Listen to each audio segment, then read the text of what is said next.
Na mitologia grega, Sísifo foi um rei notável, não por sua bravura ou glória em batalha, mas por algo bem mais raro, sua astúcia. Tão esperto era que chegou a enganar os próprios deuses em duas ocasiões. Conseguiu escapar da morte, primeiro aprisionando Thanato, o deus que ceifa vidas, depois convencendo Perséfone, rainha do submundo, a deixá-lo retornar ao mundo dos vivos. Mas os deuses não esquecem afrontas, e sua punição foi cruel, na forma e sutil na essência. Empurraram uma enorme pedra até o topo de uma colina, apenas para vê-la rolar de volta toda vez que se aproximava do cume. Um esforço interminável, sem propósito nem recompensa. A eternidade reduzida à repetição de uma tarefa inútil. Tradicionalmente, essa história simboliza o destino inevitável da morte. A ideia de que, por mais engenhoso que sejamos, nenhum ser humano escapa do fim. Mas com o passar do tempo, novas interpretações surgiram. Hoje, muitos enxergam esse mito um espelho do cotidiano moderno. Uma vida mecânica, automatizada, onde cada dia parece uma repetição do anterior. Acordamos, tomamos café, pegamos trânsito, trabalhamos horas e horas, voltamos exaustos, vemos algo na TV ou no YouTube, dormimos e repetimos. Nesse ciclo sem fim, tornamo-nos versões modernas de Sísifo, empurrando nossas próprias pedras, metas, boletos, pressões sociais, sem saber exatamente porquê, e às vezes, no meio da pressa, uma pergunta escapa: qual o sentido de tudo isso? Refletir sobre o sentido da vida é um luxo que nem todos podem se dar. Quando se está preocupado com um aluguel ou com a próxima refeição, é difícil mergulhar em questões existenciais. A busca por estabilidade financeira tornou-se o pré-requisito para encarar o vazio. Mas mesmo quem alcança essa estabilidade, muitas vezes encontra apenas mais uma colina a subir. O ser humano tem uma necessidade visceral de encontrar sentido. Somos criaturas que buscam significado, padrões, respostas. No entanto, vivemos em um mundo em que frequentemente responde com o silêncio. Tragédias acontecem sem aviso, pessoas boas sofrem, o caos reina, e a lógica, muitas vezes, parece ausente. E é justamente desse embate que nasce o que Albert Camus chamou de o absurdo, o choque entre nossa ânsia por sentido e a aparente indiferença do universo. Camus viu em Sísifo a personificação desse dilema. Ele empurra a pedra, sabendo que ela vai cair, sabendo que nada muda, e ainda assim continua. Para Camus, isso é mais do que resignação, é resistência. Durante séculos, a religião ofereceu um consolo, a ideia de que existe um plano maior, um propósito traçado por uma divindade. Mas com o avanço da ciência e da filosofia, essa segurança começou a ruir. Darwin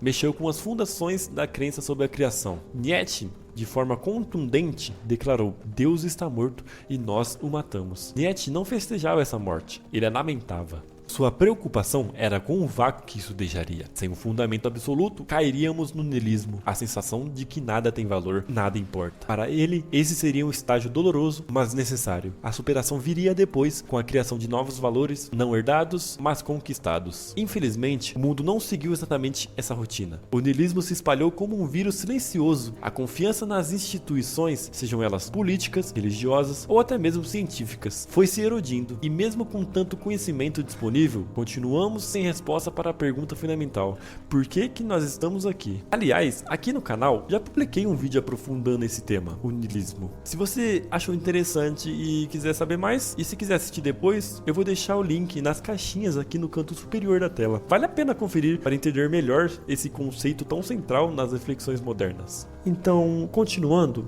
o que resta? Aceitar o absurdo? Desistir? Para Camus e Sartre, os grandes nomes do existencialismo do século XX, a resposta era um sonoro não. Sartre defendia que somos radicalmente livres, que nossa existência precede qualquer essência. Não nascemos com um propósito, mas criamos nosso sentido através das escolhas que fazemos. Ignorar essa liberdade, transferi-la para uma autoridade externa, seja Deus ou o Estado, seria agir de má fé. Fingir que não somos livres para não assumir a responsabilidade de viver com a autenticidade. Já Camus tinha outra abordagem. Ele concordava que o universo não nos oferece sentido, mas discordava da ideia de simplesmente inventar um. Para ele, o mundo permanecerá indiferente, e é justamente nesse confronto que nasce a revolta lúcida. Continuar mesmo sem garantias, agir apenas da falta de sentido. Segundo Camus, diante do absurdo da existência, esse choque entre nosso desejo humano por sentido e o silêncio impassível do universo, temos basicamente três caminhos possíveis. O primeiro é o suicídio físico, é a negação radical da vida. Se nada tem sentido, por que continuar. Para Camus, essa é uma conclusão compreensível, mas inaceitável. Não porque seja imoral, mas porque ela elimina a própria possibilidade da consciência enfrentar o absurdo. Cortar o problema pela raiz não o resolve, apenas o silencia. E para ele, isso é desistir antes mesmo de começar a jogar. O segundo caminho é o suicídio filosófico. Aqui, o indivíduo abandona a razão e ele se refugia em crenças dogmáticas, em explicações absolutas que oferecem conforto, mesmo que à custa da lucidez. E quando nos agarramos a ideologias, religiões ou qualquer sistema fechado que nos prometa sentido pronto e embalado, para Camus, esse é o caminho mais comum, mas também é, paradoxalmente, uma forma de fugir da verdade e uma negação disfarçada ao tentar preencher o vazio com certezas artificiais. Abrimos mão da coragem de olhar o absurdo dos olhos e então ao terceiro caminho, o mais difícil e o mais humano: aceitar o absurdo e continuar vivendo, não por fé, nem por promessa, nem por ilusão, mas por desafio, por integridade, por revolta. Camus chama isso de revolta metafísica, uma postura consciente e corajosa diante do sem sentido. Viver sabendo que a vida não tem um propósito último e ainda assim escolher viver, criar, amar, lutar, rir, sofrer. Não porque tudo isso vai levar a algum lugar, mas porque é isso que somos. Seres conscientes, lançados num universo mudo, que insistem em responder com ação. Aceitar o absurdo não é cair na apatia, é justamente o oposto, é viver com mais intensidade. Se não há um caminho traçado, então somos livres para trilhar o nosso. Podemos errar, começar, mudar de rumo tantas vezes quanto for preciso. Não há um final redentor nos esperando. Não há julgamento, nem castigo divino, nem prêmio eterno. E é justamente por isso que cada instante importa. Porque não haverá reprise, não haverá depois. Só temos o agora e o que escolhemos fazer com ele. Viver sem expectativas futuras, sem depender de promessas celestiais ou recompensas, pode ser profundamente libertador. É como tirar uma armadura pesada, sem a obrigação de cumprir um roteiro escrito por outros. Podemos finalmente respirar, estar presentes, ser autênticos. E é por isso que, ao fim da sua reflexão, Camus nos propõe uma imagem paradoxal: imaginar Sísifo sorrindo. Sísifo, condenado a empurrar a pedra por toda a sua eternidade, sabe que ela sempre cairá, mas ao aceitar sua condição e ainda assim continuar, ele transforma sua punição em resistência, sua dor em liberdade, seu esforço